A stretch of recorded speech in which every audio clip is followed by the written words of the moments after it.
얼마 전에 있었던 일입니다. 이제 하루를 마무리하고 이제 잠을 자려고 가족들과 함께 그 침대에 누웠어요.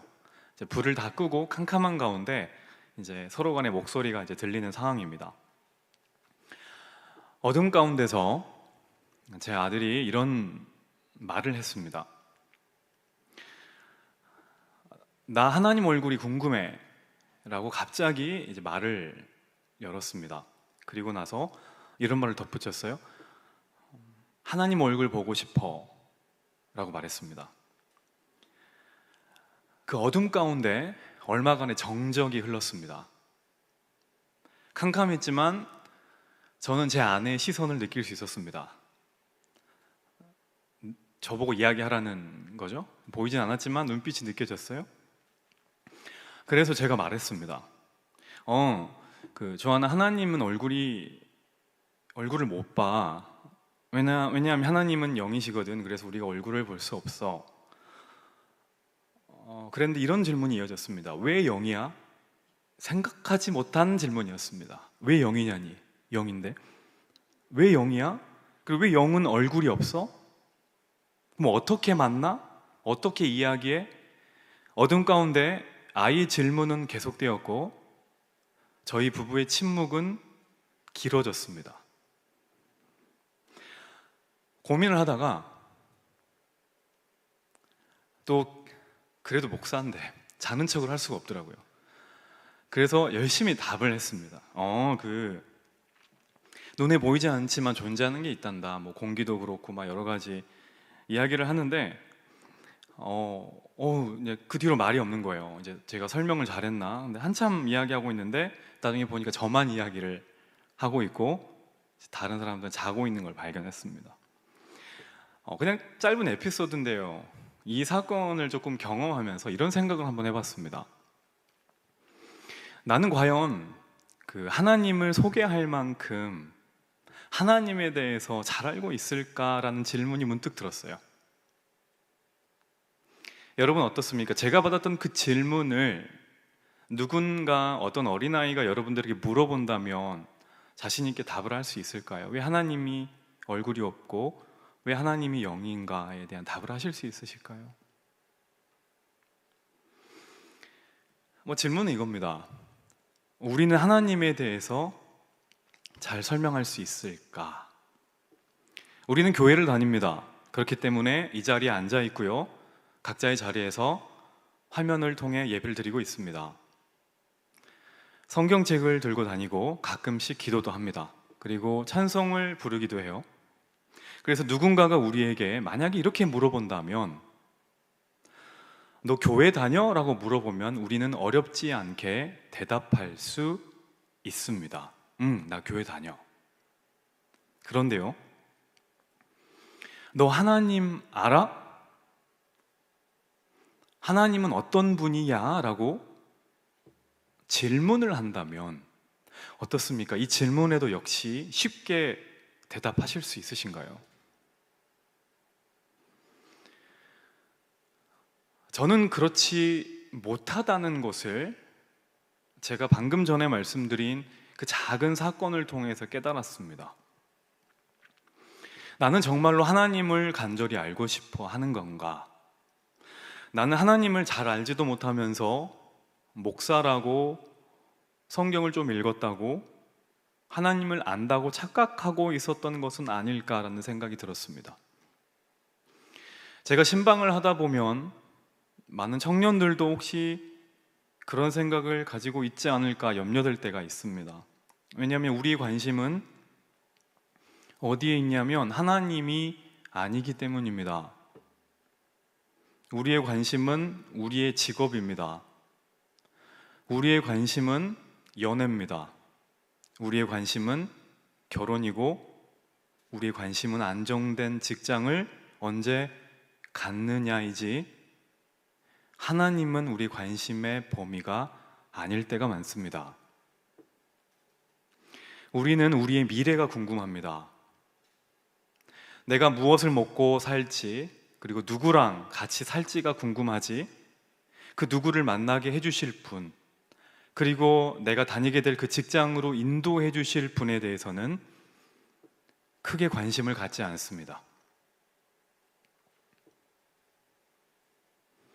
오늘 본문에 저와 같은 생각을 했었던 한 인물이 나옵니다. 그 인물이 바로 오늘 본문의 주인공인 이사야입니다. 여러분들 다 아시다시피 이사야는 선지자입니다. 선지자는 하나님의 말씀을 듣고 전하는 사람입니다. 선지자니까 성전에 자주 갔을 겁니다. 말씀을 많이 읽었을 거고 기도를 많이 했을 겁니다. 예배도 많이 드렸겠죠. 이거 당연합니다. 직업이 선지자니까. 만약에 하나님을 모르는 어떤 이방 사람이 이스라엘 사람에게 이렇게 물어본다고 해봐요. 이스라엘 사람 중에서 누가 하나님에 대해서 가장 잘 알아? 라고 물어본다면 누구나 다 이사야지라고 말을 할 겁니다. 이사야 생각도 그랬을 것이고 다른 사람 생각도 그랬을 겁니다.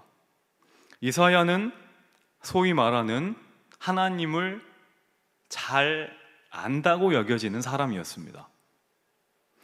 그런데 어느 날 이사야가 한 가지 사건을 경험합니다. 그게 뭐냐면 생전 그가 경험해 보지 못한 하나님을 만나게 되는 겁니다. 그것이 오늘 본문의 내용입니다. 자, 그러면 이사야가 어떻게 하나님을 만나게 되었는지 오늘 본문 1절을 보면은 그 단서가 나와 있습니다. 자, 1절 앞부분인데요. 한번 같이 읽어볼게요. 시작. 우시야 왕이 죽던 해에, 이렇게 시작해요. 여러분, 이사야가 하나님을 정말로 깊이 만나게 된 그 계기를 설명하려면 먼저 우시야 왕이 누군지를 알아야 합니다. 우시야는 남유다의 왕입니다. 16살 때 왕이 되는데 정말로 뛰어난 왕입니다.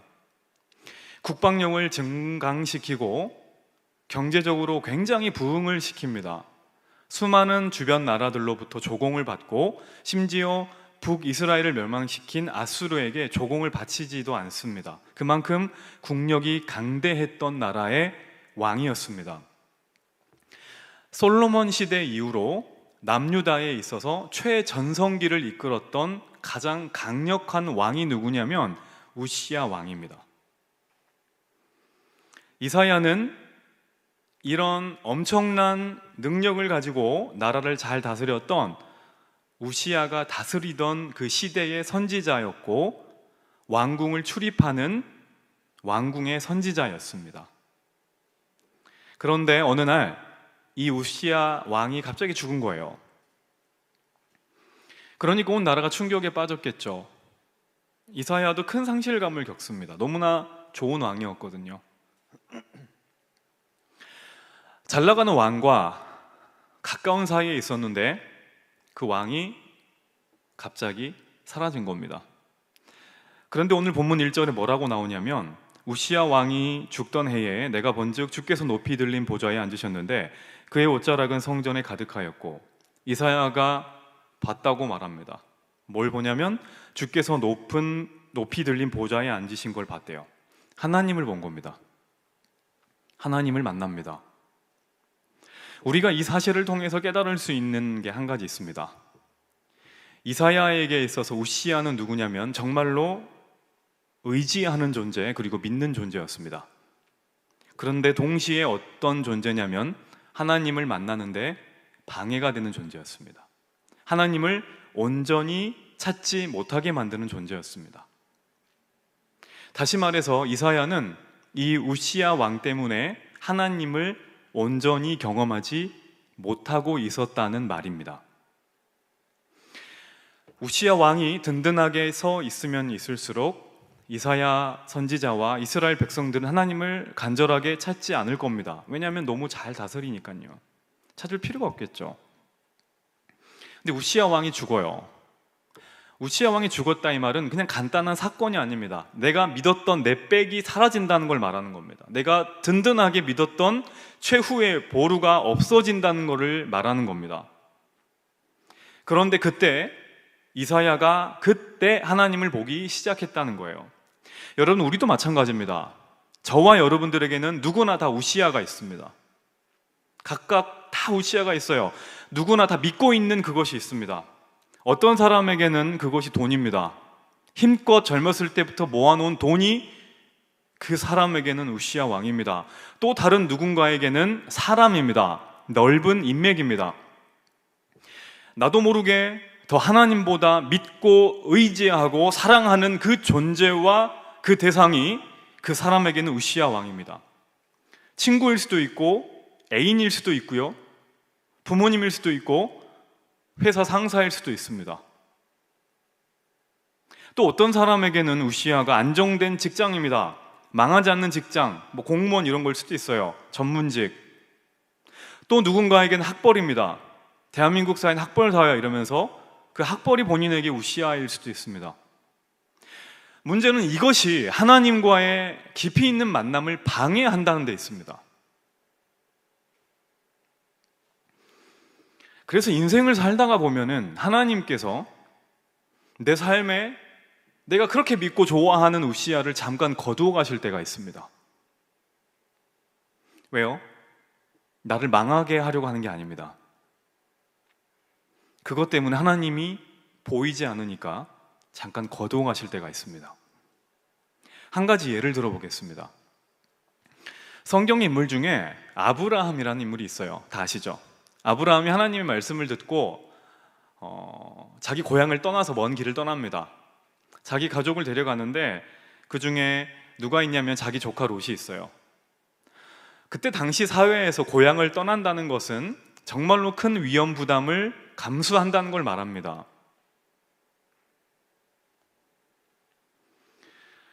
왜 조카로 롯을 데려가냐면 다 아시다시피 그때 당시 아브라함에게는 아들이 없었거든요.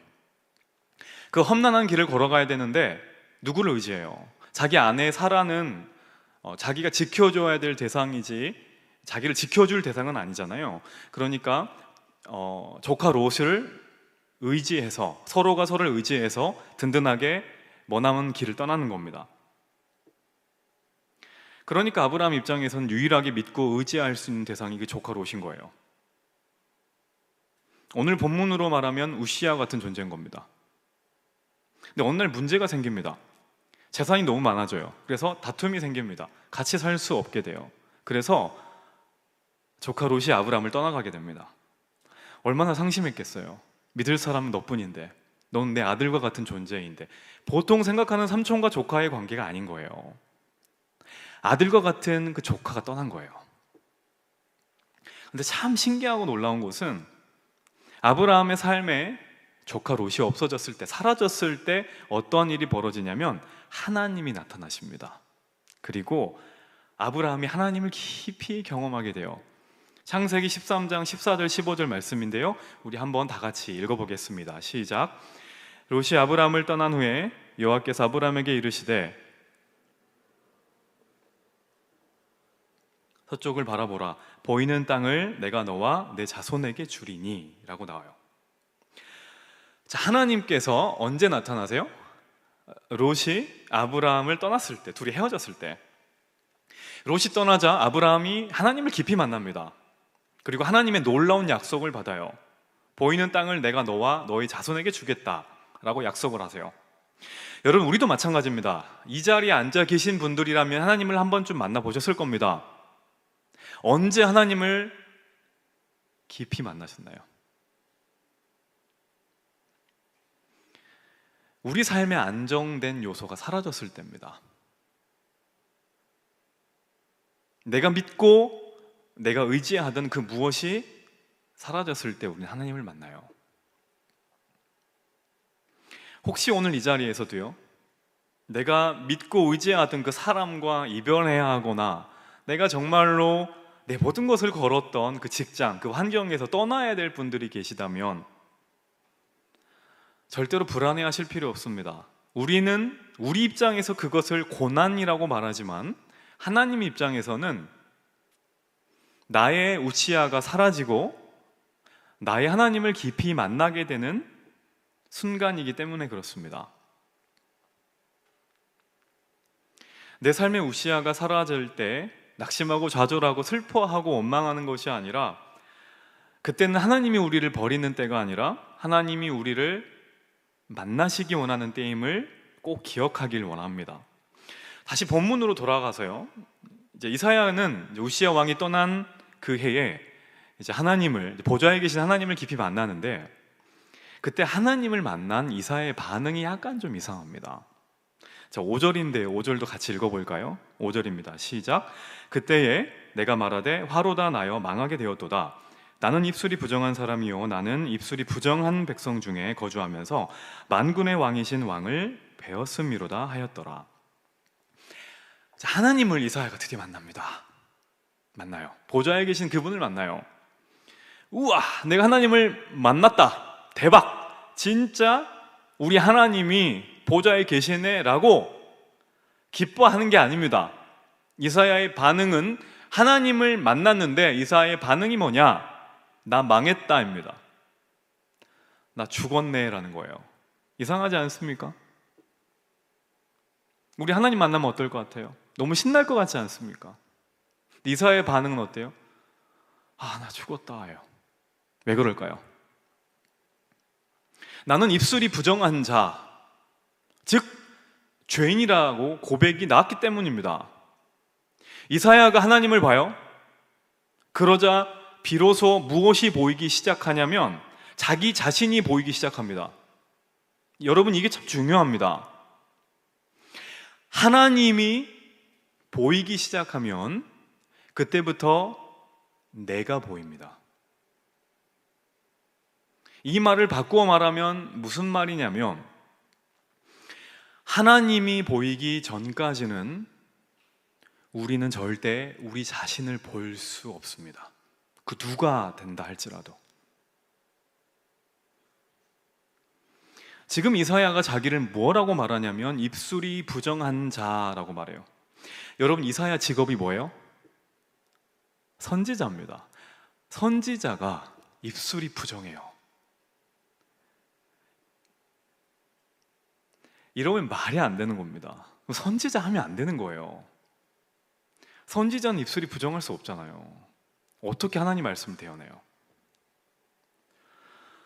이사야가 하나님을 깊이 있게 경험하고 나니까 내 입술이 이렇게 더러운 자였는데 내가 지금까지 선지자 노릇을 하고 있었구나라는 깨달은 겁니다. 지금까지는 그것을 몰랐다는 거예요. 모르고도 선지자 역할을 할 수 있습니다. 내 입술이 부정한 줄을 모르고도 하나님의 말씀을 대언했다는 거예요. 지금까지 자기는 상당히 괜찮은 선지자로 스스로 여기고 있었다는 거예요. 여러분, 이게 이사야뿐만이 아니라 저의 모습이기도 하고 여러분들의 모습이기도 해요. 설교 준비를 하면서 광교 호수공원을 막 계속 돌아봤습니다. 스스로를 한번 생각해 봤어요. 하나님 보시기에 나는 몇 점짜리 목사일까? 스스로 점수를 한번 매겨봤습니다. 10점 만점을 생각을 하고, 제가 저 자신에게 몇 점을 줬을까요? 저는 한 겸손하게 6점 정도 줬습니다. 그래도 최선을 다했으니까. 자, 여러분 한번 생각해 보세요. 만약에 뭐 신앙적인 모습뿐만 아니라 여러 가지 삶의 모습을 보고요,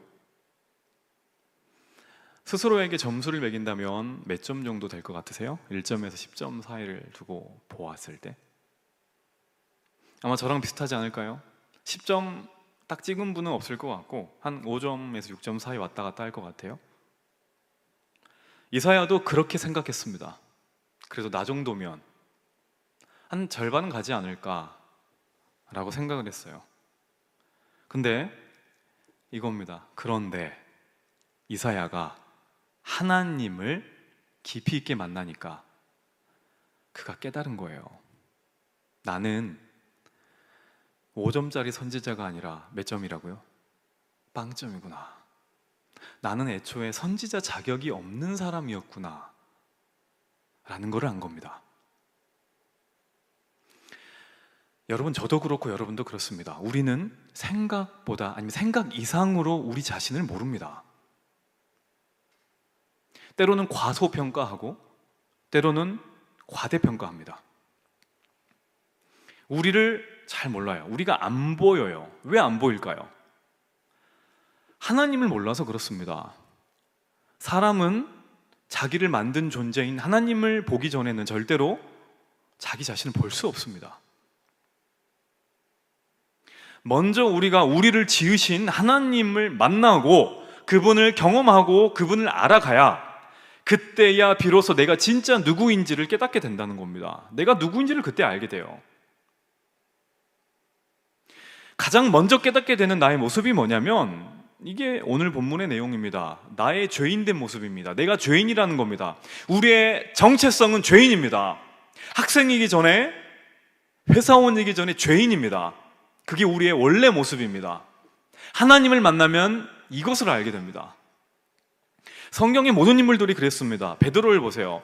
베드로가 전업 어부였을 때 예수님의 말씀대로 그물을 던집니다. 그물이 찢어질 정도로 고기가 많이 잡혀요. 그리고 나서 베드로가 외쳤던 말이 나 이제 부자 됐다가 아니에요. 대박 났다가 아닙니다.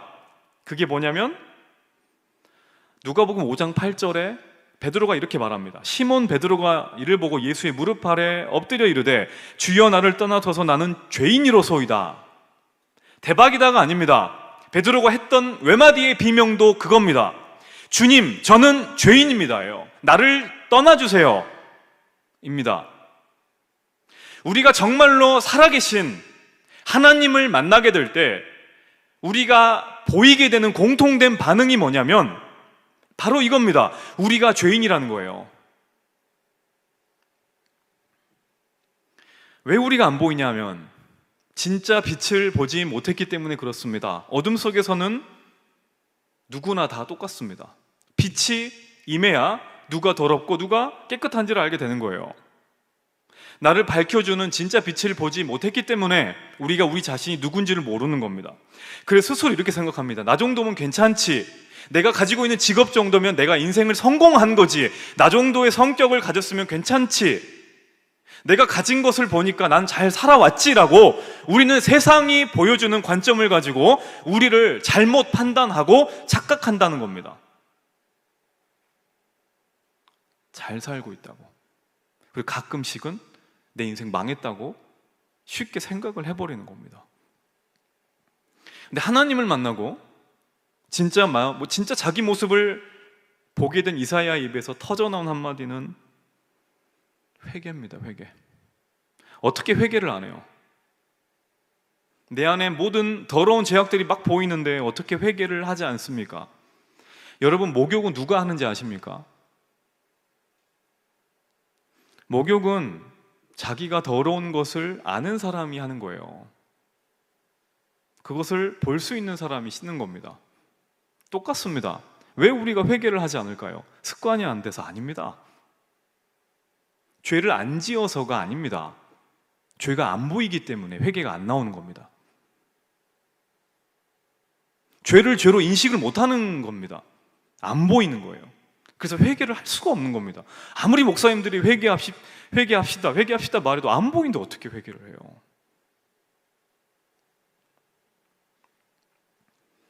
저는 오늘 이 예배의 자리를 통해서 다른 곳이 아니라 우리 빛 대신 주님을 만났으면 좋겠습니다. 그래서 진짜 내 모습이 어떤 모습인지, 내 안에 감추어져 있는 그 죄악들이 어떤 건지가 밝히 드러나는 그런 시간이 되기를 간절히 원합니다.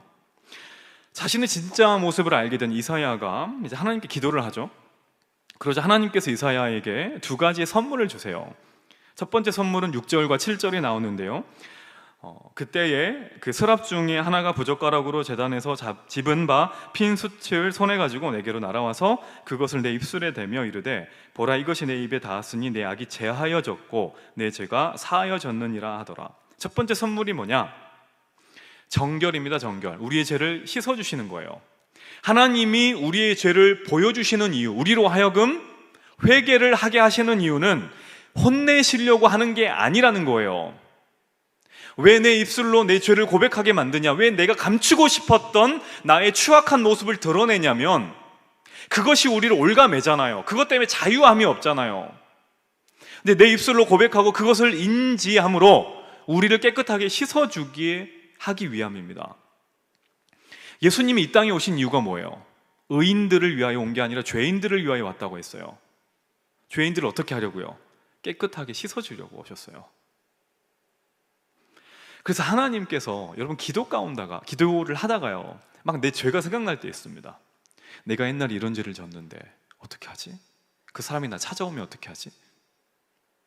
아무도 모르는 내가 이 죄를 졌는데 그때 막 주님께 기도하고 애통함으로 아랬어요. 불안한 거예요. 또 들킬까 봐. 걱정할 필요 없습니다. 하나님께서 기도 가운데 우리의 죄를 보여주시는 것은 그것을 깨끗하게 씻어주시기 위함이지 들춰내서 우리를 혼내려고 하는 것이 아니기 때문에 그래요. 첫 번째 선물이 정결함이고요, 두 번째 선물이 뭐냐면 사명입니다. 사명. 8절 말씀인데 우리 8절 말씀을 다 같이 한 목소리로 읽어보도록 하겠습니다. 시작. 내가 또 주의 목소리를 들으니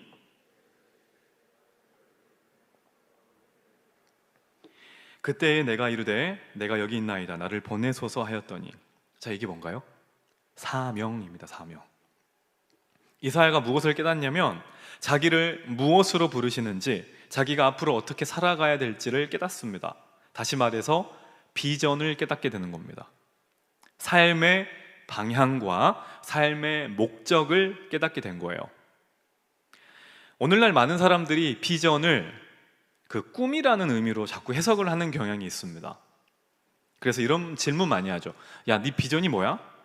수련회 갔다가 너 비전 받았어? 이런 얘기 많이 하죠. 여러분, 그런데 비전은 꿈이 아닙니다. 꿈은 내가 만들어낸 거고 비전은 하나님께 받은 겁니다. 비전은 내가 소망함으로 품고 생겨내는 게 아니라 하나님께서 말씀을 통해 내게 주신 것을 말하는 겁니다. 다시 말해서 하나님이 보여주시지 않으시면 내 힘으로는 가질 수 없는 것이 비전이란 얘기예요. 그리고 이 비전과 소명은 무엇을 통해 깨닫냐면 하나님과의 그 진짜 친밀한 만남을 통해서 깨닫게 된다는 거예요. 그래서 우리가 하나님을 만나고요, 그 하나님이 우리의 진짜 모습을 발견하게 해주시고 우리가 우리의 모습을 깨닫고 회개하고 우리가 정결하게 되고 나서 그 다음에 주어지는 게 뭔가요? 그 다음에 주어지는 게 비전입니다. 그 다음에 주어지는 게 사명입니다. 그래서 정결함과 비전은 언제나 같이 갑니다. 정결함 없는 사명은 존재하지 않습니다. 거룩함 없는 비전은 존재하지 않습니다.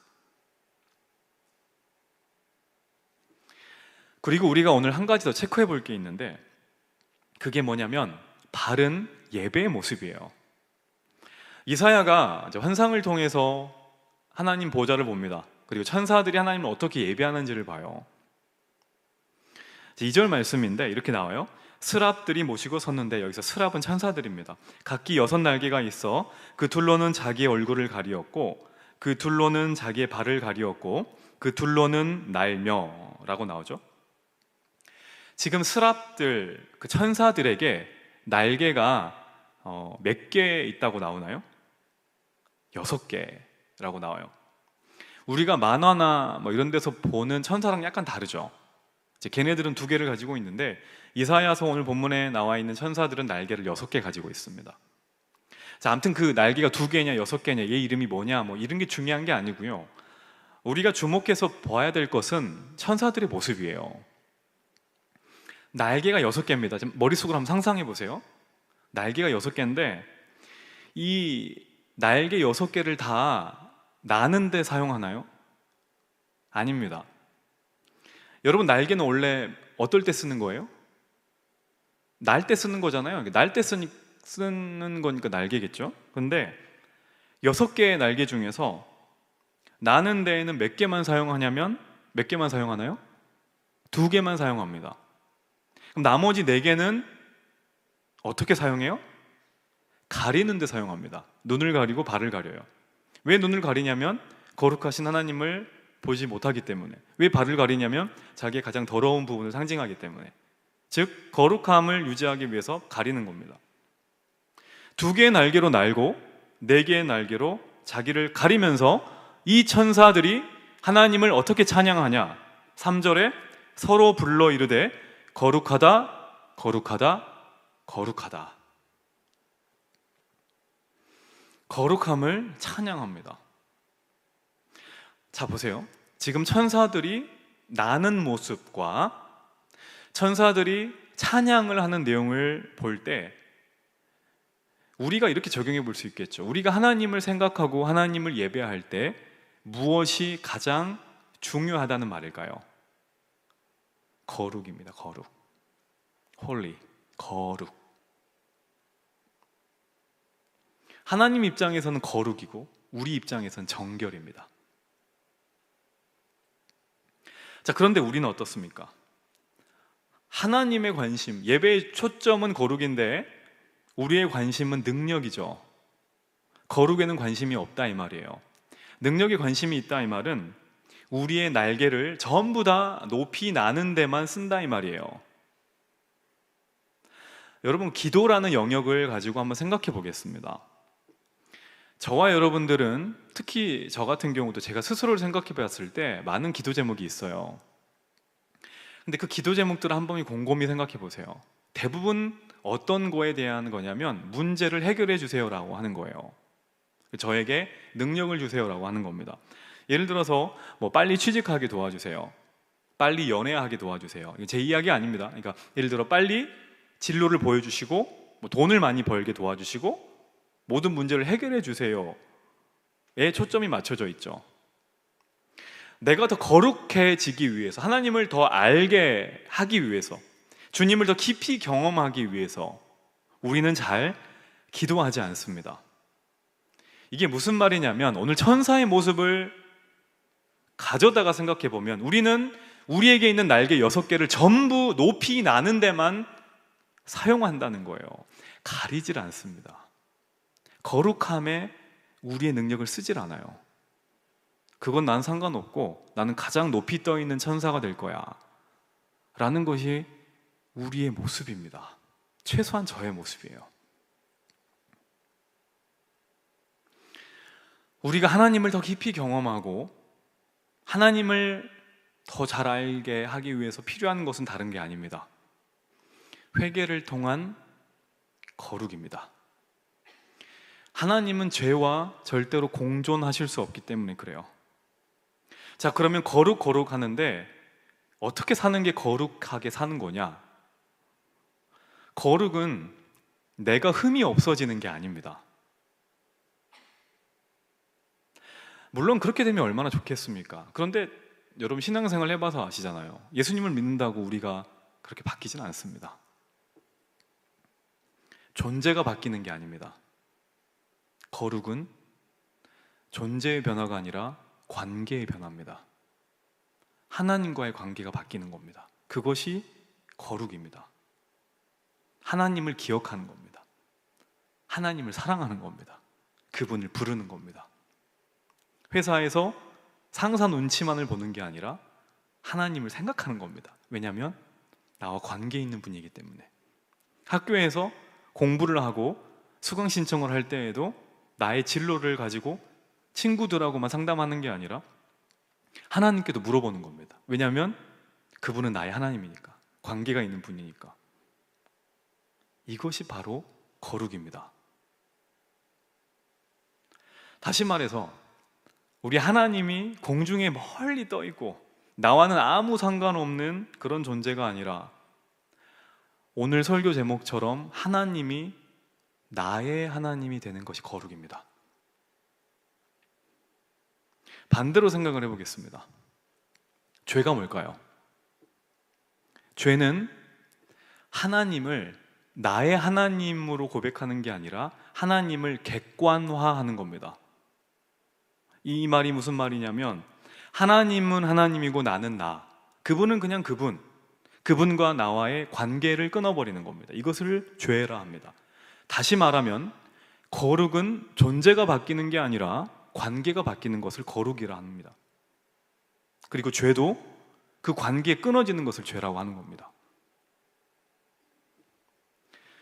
그래서 저는 오늘 이 시간, 이 예배 시간을 통해서 그리고 앞으로 우리 평생의 소원이 이 거룩함이었으면 좋겠습니다. 하나님, 우리 하나님은 이사야만의 하나님이 아니고 나의 하나님이시기도 합니다.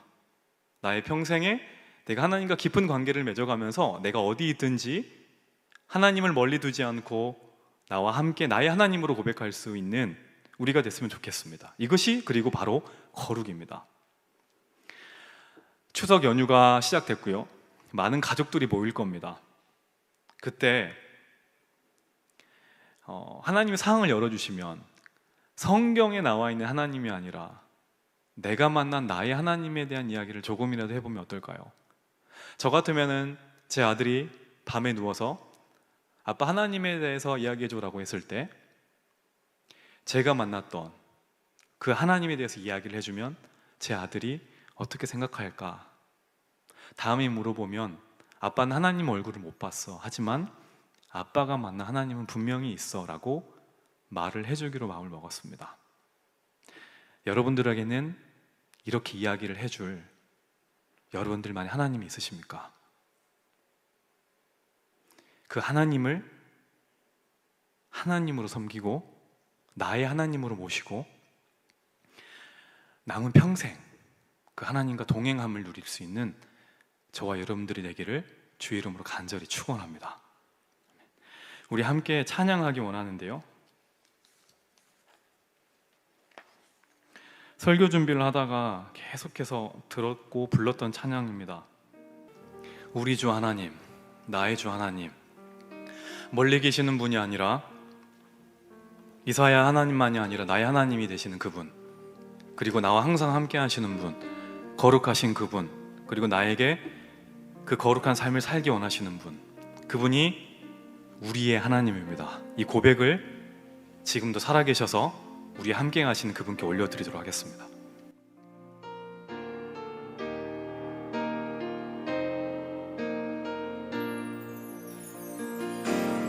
우리 주 하나님,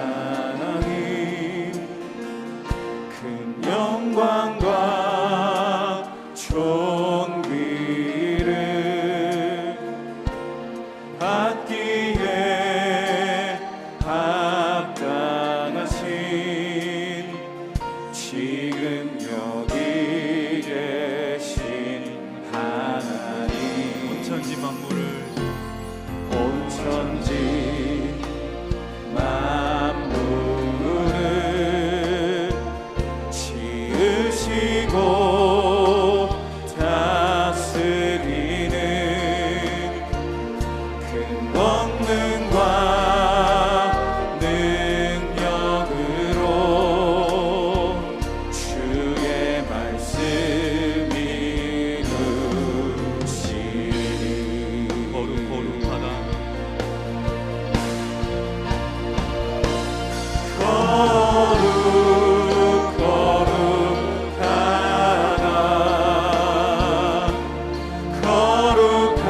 거룩하다 주 하나님,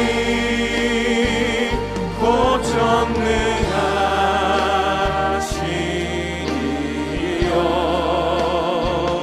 하나님 나라 임하네.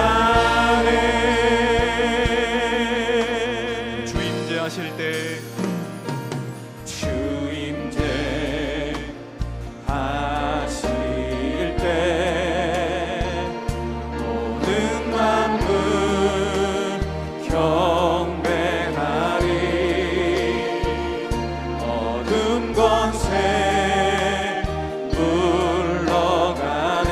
오셔서 다스리소서. 오셔서 다스리소서.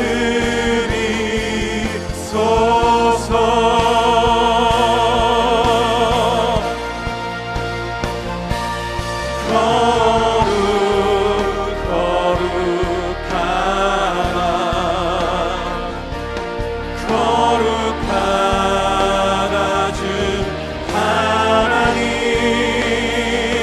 곧 전능하시니요.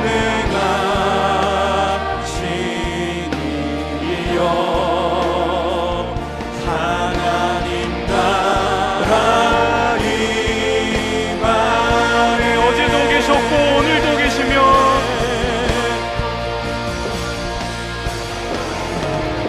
어제도 계셨고 오늘도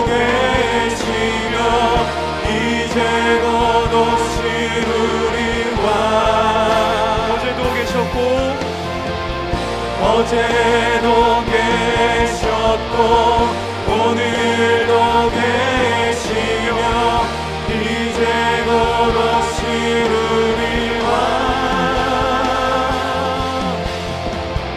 어제도 계셨고 오늘도 계시며 이제 곧 오시리와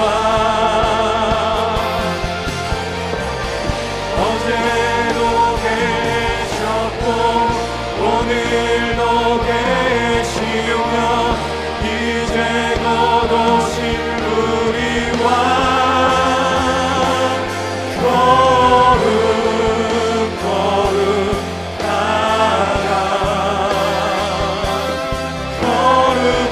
거룩하다 주 하나님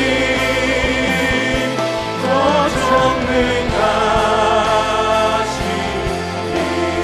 하나님 나라 이 말에 하나님 나라 이 거룩하다.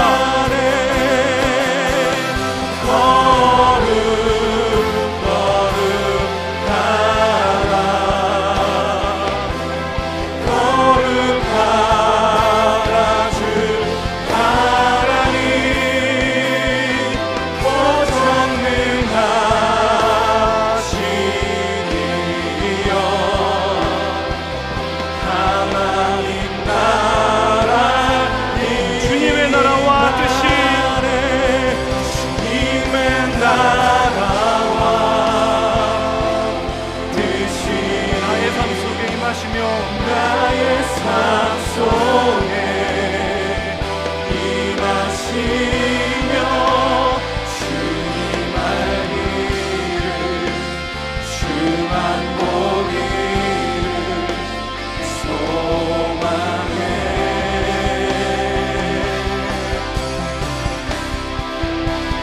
굳게 살아가 힘과 염없는 일을 주신 나의 하나님 완전한 마지막으로 찬양하겠습니다. 주님의 나라와 주의 뜻이 나의 삶 속에 임하시길 원합니다. 하나님 축복하여 주시옵소서. 주님의 나라와 주님의 나라와 뜻이 나의 삶 속에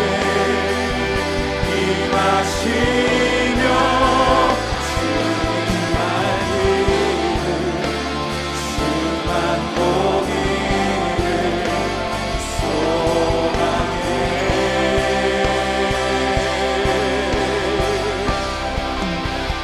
굳게 살아가 힘과 염없는 일을 주신 나의 하나님 완전한 사랑 사랑해 이 시간에 우리 함께 기도하기 원합니다. 우리 소원이 이렇게 되면 얼마나 좋을까요? 하나님, 지금도 살아계신 그 하나님이 천지를 창조하시고 다스리신 하나님이 나의 하나님이 되길 원합니다. 하나님, 제가 어디 가든지 무엇을 하든지 그것이 중요한 게 아니라 내가 당신과 함께하는 것이 중요합니다. 하나님, 이런 죄인인 나를 용서하여 주시고 내가 끝까지 당신을 놓지 않도록 나와 함께하여 주시옵소서. 하나님을 수식하는 다른 말이 필요 없고 하나님이 나의 하나님이 되길 원합니다. 내가 그렇게 끝까지 주님 나라간 그날까지 살게 해달라고 다 같이 우리 한 목소리로 기도하도록 하겠습니다. 기도하겠습니다. 하나님 아버지, 우리가 정말로 우리 하나님